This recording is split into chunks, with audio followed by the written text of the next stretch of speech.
Chapter 23 Festival at Surendro's House. Sunday, June 15, 1884. Sri Ramakrishna arrived in the morning at the garden house of Surendro, one of his beloved householder disciples, in the village of Kankurgati, near Calcutta. Surendro had invited him and a large number of the devotees to a religious festival. Occasions like this were a source of great happiness and rejoicing to the Master's devotees. He was then seen at his best. He joined with the others in devotional music and in chanting the names of God, frequently going into ecstasy. He poured out his entire soul in inspired talk, explaining the various phases of God consciousness. The impressions of such a festival lingered in the minds of all for many days. The devotees stood in rows inside the big hall of the garden house to hear the music sung by the professional singers. The floor of the room was covered with a carpet, over which was spread a white sheet. A few bolsters, pillows, and cushions lay here and there.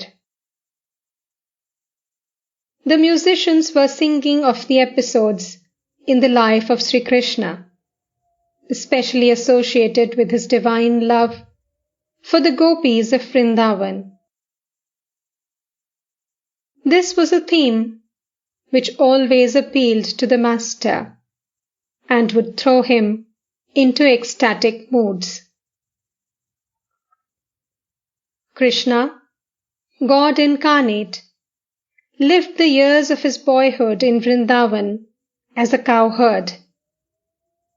He tended his cows on the green meadows along the bank of the Jamuna and played his flute. The milkmaids could not resist the force of his divine attraction. At the sound of his flute, they would leave their household duties and go to the bank of the sacred river. Their love for Krishna destroyed their attachment to worldly things. Neither the threats of their relatives nor the criticism of others could make them desist from seeking the company of Krishna. In the love of the gopis for Krishna, there was not the slightest trace of worldliness. It was the innate attraction of God for pure souls, as of the magnet for iron. The author of the Bhagavata has compared this love to the all-consuming love of a woman for her beloved.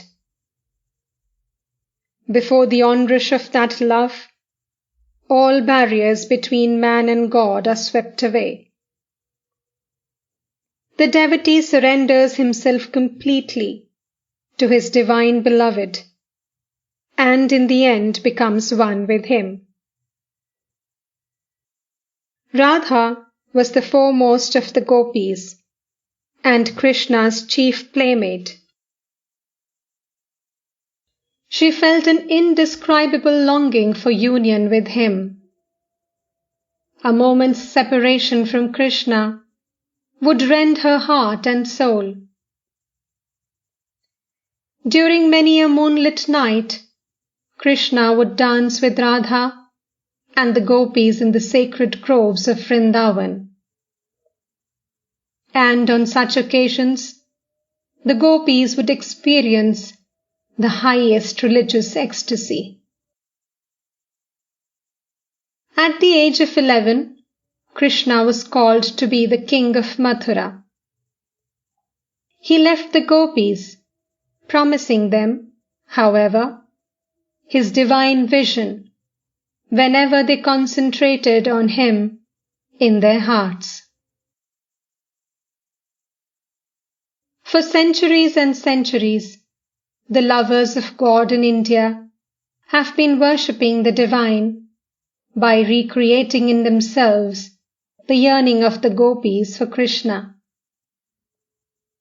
Many of the folk songs of India have as their theme this sweet episode of Krishna's life. Sri Chaitanya revived this phase of Hindu religious life by his spiritual practice and his divine visions. In his ecstatic music, Chaitanya assumed the role of Radha and manifested the longing to be united with Krishna. For a long period, Sri Ramakrishna also worshipped God as his beloved Krishna, looking on himself as one of the gopis or as God's handmaid.